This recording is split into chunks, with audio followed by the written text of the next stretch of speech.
বিশ্বকাপে অংশ না নেওয়ায় বড় ধরনের আর্থিক ক্ষতির মুখে পড়বে লিটন কুমার দাসরা।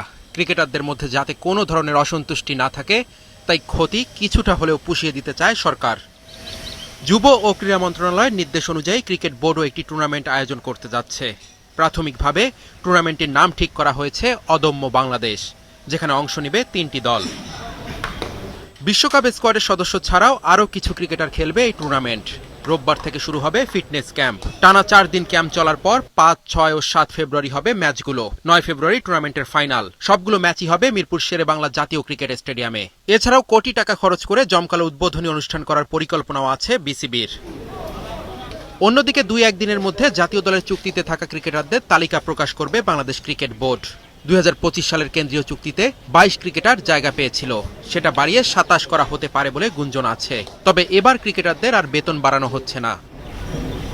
পাকিস্তান সিরিজ দিয়ে সাকিব আল হাসানের ফেরার কথা থাকলেও কেন্দ্রীয় চুক্তিতে সাকিবকে রাখা হচ্ছে না। প্রথমবারের মতো বোর্ডের সাথে চুক্তিবদ্ধ হচ্ছেন পারভেজ হোসেন ইমন, সাইফ হাসান, হাসান মুরাদ আর তানভীর ইসলাম।